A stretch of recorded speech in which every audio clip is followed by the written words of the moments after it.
What would you do if the forest itself remembered the blood you spilled?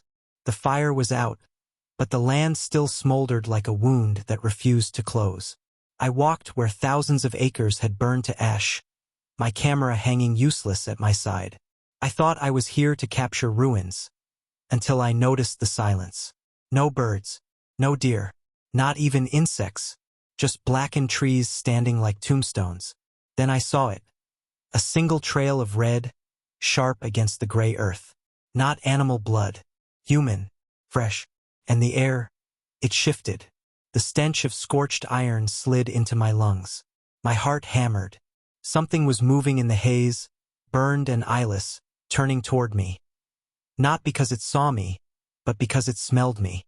And I realized, even the smallest cut on my hand had betrayed me. Have you ever felt hunted, not by sight, but by the blood inside you? I pressed my hand against the cut, but it was useless. The warm sting of blood betrayed me. From the ash, the figure emerged. Charred skin cracked like burning wood. No eyes, no face. Yet it stopped, lifting its head as if breathing me in. Every instinct screamed, "Don't move." But the truth hit harder. This thing didn't care about animals or shadows. It wanted me, only me. And in that moment, the forest wasn't silent anymore. It was waiting for the first scream. What if the forest fire didn't just burn the land, but burned something free? The ash crunched under my boots, but I couldn't hear my own heartbeat anymore. The air was too heavy, too sharp. Every breath carried the metallic taste of scorched iron. The figure didn't chase. It waited, turning its head slowly, like it already knew the exact rhythm of my blood. I had seen predators before, wolves, cougars, even starving bears, but this was different. They hunted flesh. This thing hunted wounds. I stumbled back, my foot sinking into blackened soil, and that's when I saw them. Shredded gloves. Not mine. Buried halfway under ash. Dried blood crusted on the fingertips. Someone else had been here. Recently. I froze as movement flickered at the edge of the haze. Not an animal. Person. A woman. She raised her hand in warning, her face streaked with soot. It was Ruth Ansell, the retired ranger I'd only heard rumors about. She didn't shout, didn't wave. She just pressed her finger hard against her lips and pointed toward the treeline. But then I understood. She wasn't pointing at safety. She was pointing at a hanging rope, blackened by fire, swaying from a dead tree branch. Beneath it, the ground was dark. Darker than ash. Blood. Old, soaked deep into the soil. And that's when the truth hit me harder than fear. The fire hadn't destroyed everything. It had uncovered the places where blood had already been spilled. This thing wasn't born from flames. It had been here long before, waiting under the soil, buried beneath the country's forgotten violence. And now it was free. What secrets survive when fire burns everything else away? Ruth's eyes locked on mine, fierce and unblinking, as if speaking a warning without a single word. Her silence was louder than a scream. I moved closer, every step sinking into the brittle ash. Finally, her voice came, a rasp cut sharp by smoke and age. "You shouldn't be here. Not now. Not with blood on you." I swallowed hard, pressing my palm tighter against my hand, but she shook her head. "It's too late. Once it smells you, you can't hide." I wanted to demand answers, but she didn't give me space for questions. She pointed at the rope again, swaying against the blackened branch. That tree wasn't burned by fire. Look closer. And I did. The bark wasn't scorched. It was split, torn, stained. Not by flames. By something heavier. By weight. "Men were hung there years ago," Ruth whispered. "Not by courts. Not by law. By their neighbors." Her words cracked like broken glass.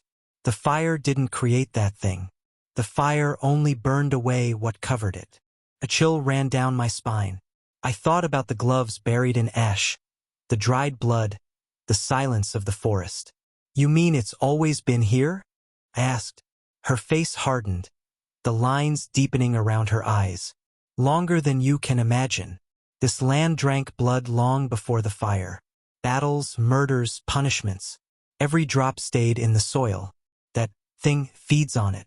And when the fire came, it uncovered the oldest graves. The air thickened again, that metallic stench flooding my lungs. Ruth's grip tightened on my arm. Listen to me. It doesn't waste time on animals. It doesn't care for the living unless they bleed. It knows the difference. Human blood is its language. And you've already spoken to it. Her words struck harder than the heat of the ash. My body wasn't just my own anymore. Every heartbeat, every drop of blood felt like a signal. I looked past her shoulder, and the haze shifted. The burned, eyeless figure was closer now, half its body glowing faintly like coal. And in the stillness, I finally understood. The fire hadn't ended the danger. It had introduced me to it. What if the land itself refused to let you leave? Ruth's hand was firm on my arm, but her voice trembled now. If you want to live, you walk where the fire didn't reach. That's the only ground it hasn't claimed. I glanced around. A wasteland of charred trunks and ash stretched in every direction. Where hadn't the fire reached?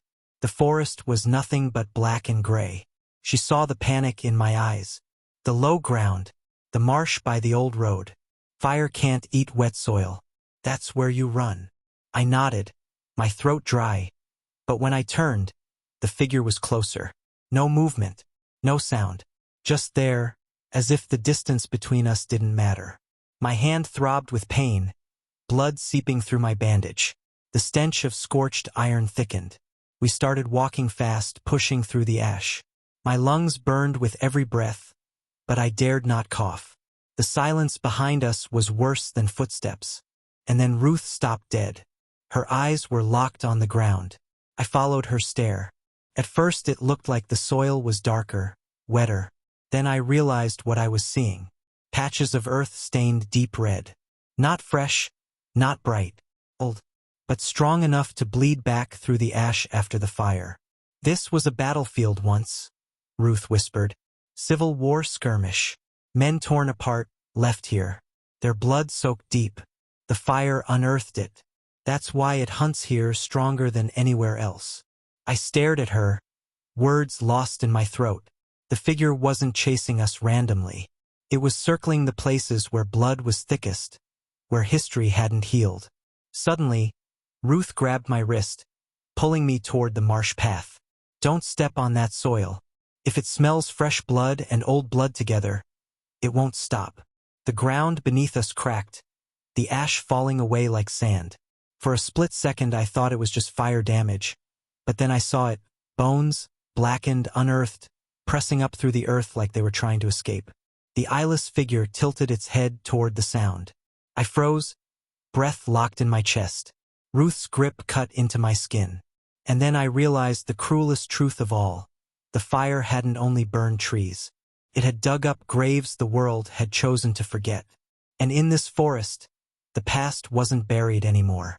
It was walking. Days after the fire, investigators stumbled upon something the blaze had half exposed. A stone circle deep in the woods, blackened but still standing. It wasn't on any ranger's map, and no one in the nearby town admitted to knowing it existed.